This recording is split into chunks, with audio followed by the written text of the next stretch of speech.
মেৰাপানী ফাউণ্ডেশ্যনৰ উদ্যোগত সামাজিক উন্নয়ন ফৰ্মাৰ সহযোগত তথা নুমলীগড় শোধনাগাৰৰ সৌজন্যত অনুষ্ঠিত এই সভাত ছাত্ৰ ছাত্ৰীসকলক ড্ৰাগছ তথা নিচাজাতীয় দ্ৰব্যৰ বিৰুদ্ধে সজাগ কৰা হয়। লগতে নিচামুক্ত সমাজ গঢ়াৰ বাবে আহ্বান জনোৱা হয়। মেৰাপানী ফাউণ্ডেশ্যনৰ সচিব হিৰণ্য গগৈয়ে আঁত ধৰা সভাখনত সমল ব্যক্তি হিচাপে উপস্থিত থাকে অসম গেছ কোম্পানীৰ সঞ্চালক ধীৰেন সন্দিকৈ, গোলাঘাটৰ বিশিষ্ট অধিবক্তা যোগেশ ভূঞা, মেৰাপানী সমূহীয়া চিকিৎসালয়ৰ স্বাস্থ্য পৰীক্ষক মিণ্টু সোণোৱাল আৰু বিদ্যালয়খনৰ অধ্যক্ষ ডক্টৰ বিদুৰ কুমাৰ বৰুৱা, সামাজিক উন্নয়ন ফৰ্মাৰ সাধাৰণ সম্পাদক ধ্ৰুৱজ্যোতি বৰা। সভাত ড্ৰাগছৰ ভয়াৱহতাৰ লগতে বাল্য বিবাহ আৰু পথ সুৰক্ষাৰ বিষয়তো ছাত্ৰ ছাত্ৰীসকলক সজাগ কৰা হয়। প্ৰায় ৩ শতাধিক ছাত্ৰ ছাত্ৰীৰ অংশগ্ৰহণেৰে অনুষ্ঠানটিৰ সজাগতা সভাখনৰ পিছতে মেৰাপানী নগৰৰ বাহিৰ কৰা হয় এক সজাগতা ৰেলী। হাতে হাতে প্লে কাৰ্ড, বেনাৰ আৰু পোষ্টাৰ লৈ ৰেলীত অংশগ্ৰহণ কৰে ছাত্ৰ ছাত্ৰী আৰু আয়োজকসকল। ড্ৰাগছৰ বিৰুদ্ধে সজাগতা হোৱাৰ লগতে এখন নিচামুক্ত সুস্বাস্থ্য সুৰক্ষিত সমাজ গঢ়ি তুলিবলৈ ৰাইজক আহ্বান জনায় ৰেলীৰ অংশগ্ৰহণকাৰীসকলে।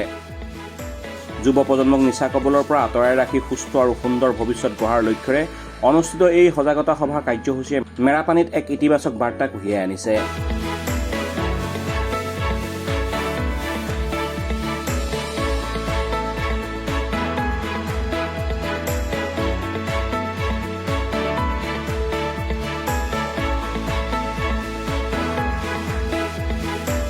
নিউজ ডেস্ক ৰিপোৰ্ট, খবৰ গোলাঘাট।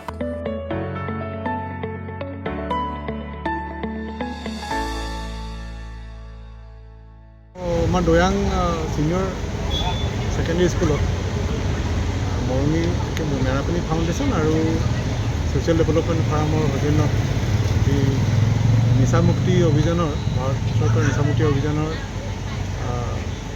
এটা বহুত ধুনীয়া সুন্দৰ এটা সজাগতা সভা এখন হয়। ইয়াৰ ছাত্ৰ ছাত্ৰী প্ৰায় 300মান আছিল আৰু মৰঙী অঞ্চলত এই ড্ৰাগছৰ এটা ভয়ংকৰ এটা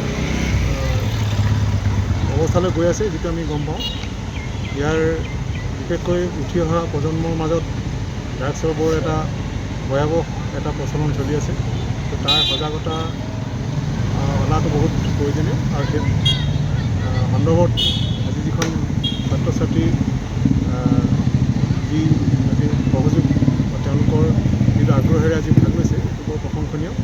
আমি ইয়াৰ দ্বাৰা ইয়াৰ নৱপ্ৰজন্মক যথেষ্ট উপকৃত হ'ব বুলি আশা কৰোঁ।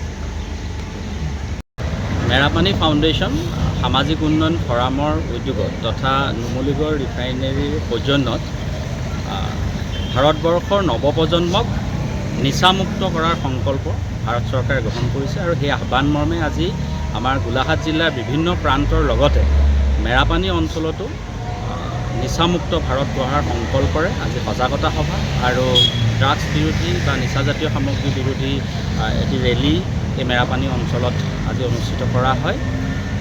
এই অনুষ্ঠানটোৰ দ্বাৰা ভাৰতবৰ্ষৰ যি নতুন সমাজ ব্যৱস্থা যি অনাগত সমস্যাত প্ৰতিষ্ঠিত হ'ব, এই ছাত্ৰ ছাত্ৰীসকলৰ দ্বাৰাই হ'ব। গতিকে ছাত্ৰ ছাত্ৰীসকলক যাতে নিচামুক্ত কৰি ৰাখি সঠিক মানৱ সম্পদ হিচাপে গঢ়ি তুলিব পাৰি, তাৰ উদ্দেশ্যে আজি এই বৃহত্তৰ মেৰাপানী অঞ্চলত এই অনুষ্ঠানটো আয়োজিত কৰা হৈছে। আৰু গোলাঘাট জিলা বিশেষকৈ ড্ৰাগছৰ ক্ষেত্ৰত যদি দেখা যায় ২য় স্থান অধিকাৰ কৰিছে আৰু উঠি অহা প্ৰজন্মক ক্ৰমান্বয়ে তিলকৈ মৃত্যুৰ মুখত পৰিছে। গতিকে ইয়াৰ বিৰুদ্ধে নৱপ্ৰজন্মৰ মাজত যিমান পাৰি সজাগতা সৃষ্টিৰ কাৰণে সামাজিক উন্নয়ন ফৰাম তথা মেৰাপানী ফাউণ্ডেশ্যনে উদ্যোগ গ্ৰহণ কৰি আহিছে আৰু কৰি যাব।